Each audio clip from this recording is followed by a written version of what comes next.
بزرگی، مانتے ہیں تمہارا تقوی، مانتے ہیں تمہاری طہارت، مانتے ہیں تمہارا ایمان اور اسلام کے لیے، مسلمانوں کے لیے قربانیاں، لیکن اگر کوئی بات امت کے اندر بگاڑ پیدا کرے، ہم صحابہ کرام کی بات کو مانیں گے، ہم قرآن کی بات کو مانیں گے، ہم حدیث کی بات کو مانیں گے، ہم تسلیم کرتے ہیں کہ دیوبند سے ایمان کی شمع روشن ہوئی، ہم مانتے ہیں درخت کے، انار کے درخت کے نیچے دو محمودوں سے عالم کے اندر مجاہدوں کا دستہ پیدا ہوا، لیکن اگر اسی انار کے درخت کے نیچے ویڈیوگرافی ہو رہی ہے، کیمرہ کشی ہو رہی ہے، ہم ڈنکے کی چوٹ سے دن کے اجالے میں کہیں گے کہ ایمان دیوبند کو دیکھ کر نہیں لائے، ایمان انار کے درخت کو دیکھ کر نہیں لے آئے، ایمان ہم قاسم نانوتوی پر نہیں لے آئے۔ نبی نے تصویر کو کل بھی حرام قرار دیا تھا، تصویر آج بھی حرام ہے، تصویر قیامت تک حرام رہے گی۔ وہ میرا باپ کرے، وہ حسین احمد مدنی کی اولاد کرے،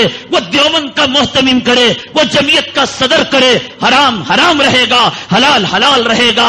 ایمان اللہ پر لائے، ایمان نبی پر لائے، ایمان ہم پر جو ہے قرآن پر لائے، حدیث پر لائے۔ ہم نے معیار صحابہ کو بنایا، صحابہ کے علاوہ قیامت تک کوئی معیار نہیں بن سکتا۔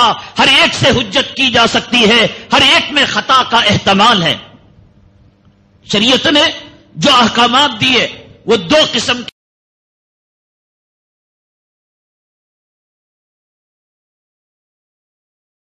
بزرگی مانتے ہیں۔ اللہ کے نبی صلی اللہ علیہ وسلم نے فرمایا، گانا دل کے اندر نفاق پیدا کرتا ہے۔ کم وقت ہمارے موبائل کے اندر جو رنگ ٹون رکھا ہے، ہجڑوں کا، خناسوں کا، رنڈیوں کا گانا، اللہ کے گھر میں حرم مکی میں مطاف کے اندر بجتا ہے یا نہیں بجتا؟ تیرا دھرم، تیرا اسلام، تیرے دین کی استقامت اللہ کے گھر کے سامنے طواف کی حالت میں احرام پہنے ہوئے وہاں محفوظ نہیں ہے، وہاں عمل پیرا نہیں ہے۔ صفا مروہ کی صحیح میں گانے بج رہے، مینا میں رنگ ٹون آ رہی ہے، گانے بج رہے، اب خبر میں رکھ لے، مینا تجھے سدھار نہیں سکا، عرفات تجھے سدھار نہیں سکا، صفا مروہ کی صحیح سدھار نہیں سکی، حرم مکی سدھار نہیں سکی، ریاض الجنہ سدھار۔ اب ایک کام کر، قبر کے اندر LCD ڈال لے، ننگوں کا نام، جسے مولانا حبیب صاحب نے وصیت کی تھی، تلوار میرے قبر میں رکھی جائے۔ ابھی علماء مفتیان کرام بتائیں گے شرعی نقطہ نظر سے اس وصیت کو پورا کرنا صحیح تھا یا غلط تھا، وصیت صحیح تھی غلط تھی مجھے تو اس کے بارے میں علم نہیں، تو ایسا وصیت کر دے۔ دن بھر موبائل میں ننگی فلمیں دیکھتا تھا، اور ایک چارجر اور ایک بیٹری پاور بینک رکھ کر قبر میں رکھ دے، کچھ دن گزر جائیں گے گندی فلمیں دیکھتے ہوئے۔ خدا رسول کا خوف اللہ کے حرم میں نہیں ہے۔ جا کر دیکھو بھئی، تو سسرال کے گھر جا رہی ہے، جو حلال ہوا خامن اس کے گھر جا رہی ہے، اللہ مہندی کی کیا ضرورت؟ عمرے کے تیاریوں میں مہندی عورت لگاتی ہے، نئے کپڑے سلواتی ہے۔ حضرت سیدنا صدیق اکبر رضی اللہ تعالیٰ عنہ کو موت سے پہلے حضرت نے کہا کفن میں لے لوں گا، تو سفید کپڑا کفن کا رکھا گیا۔ حضرت نے کہا قبر میں اس کو میلا ہونا ہے اور دمک کہنا ہے، اس سفید کپڑے کو میرے سے زیادہ دنیا میں رہنے والے زندہ لوگوں کی ضرورت ہے، مجھے میلا کفن دے دو، چندیوں میں دے دو۔ کفن اللہ کے عذاب کو روک نہیں سکتا، کفن کسی کو جنت میں نہیں پہنچا سکتا، اس کے اعمال جب کام کر رہے ہیں تو یہ میرے مقابلے میں دھرتی پر رہنے والے کسی غریب یتیم اسیر کو کام آ جائے گا، مجبور کو کام آ جائے گا، اس کو دو۔ اللہ کا حرم کو ناپاک کر دیا مسلمان، اس کا ایمان اتنا کمزور ہے۔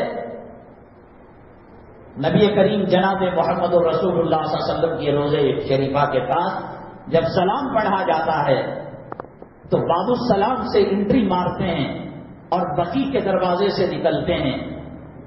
نبی کریم جناب محمد رسول اللہ صلی اللہ علیہ وسلم کے روضے مطہرہ کے پاس 3 سوراخ ہیں، ایک سوراخ میں السلام و ہنا النبی صلی اللہ علیہ وسلم، یہاں نبی کریم صلی اللہ علیہ وسلم کو سلام پڑھنا ہے. السلام ہنا ابا بکر صدیق رضی اللہ تعالیٰ، یہاں سلام ابو بکر صدیق کو پڑھنا ہے. السلام ہنا عمر الخطاب رضی اللہ تعالیٰ، یہاں عمر الخطاب رضی اللہ تعالیٰ کو سلام پڑھنا ہے. چوتھا ایک خانہ ہے خالی رکھا گیا حضرت سیدنا عیسیٰ علیہ الصلوۃ والسلام جب دنیا میں دوبارہ آئیں گے، مرے نہیں، وہ آسمانوں پر اٹھائے گئے، آئیں گے اور دجال کے فتنے کو ختم کریں گے اور دنیا کے چپے چپے کے اندر اسلام روشناس ہو جائے گا. تو پھر جب وفات پائیں گے وہاں ان کو دفن کیا جائے گا. وہاں میں کہتا ہوں کہ لڑکی والے گھر میں ہم جا رہے ہیں، انہوں نے کہا آئیے آپ بھی تو دیکھ لیجئے کہ ہمارا گھر کیسا ہے. چائے پانی کے اندر اب بغل میں چپل رکھ کر، ہاتھ میں چپل رکھ کر سلام علیکم ساس صاحبہ، سلام علیکم خسر صاحبہ، سلام، چپل رکھ کر کوئی کرتا ہے؟ 99% کم و بیش لوگ ایک ہاتھ میں چپل، ایک ہاتھ میں موبائل اور منہ میں الصلاۃ والسلام. کیا احترام باقی رکھا نبی کریم صلی اللہ علیہ وسلم کا؟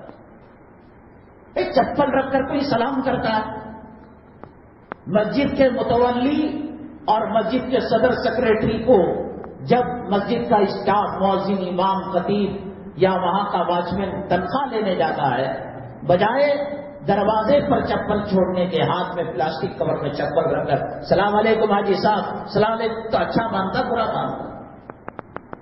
نبی کریم صلی اللہ علیہ وسلم فرماتے ہیں تم سلام دور سے پڑھتے ہو، فرشتوں کے ذریعے سے سلام پہنچایا جاتا ہے، اور قریب میں پڑھتے ہو میں تمہارے سلام کو سنتا ہوں اور اس کا جواب دیتا ہوں. جو لوگ چپلوں کی گندگی کے ساتھ ہاتھ میں کور رکھ کر سلام پڑھتے ہوں گے، نبی کریم صلی اللہ علیہ وسلم کہیں گے ان کے لیے حسن کو قربان کر دیا، ان کے لیے حسین کو قربان کر دیا، ان کے لیے بدر میں قربانی دی گئی، ان کے لیے احد میں قربانی دی گئی. آج یہ اپنے چپل سے اتنی محبت رکھتے ہیں کہ سلام پڑھ رہے ہیں تو چپل صاف رکھ کر. دیکھا عزت و احترام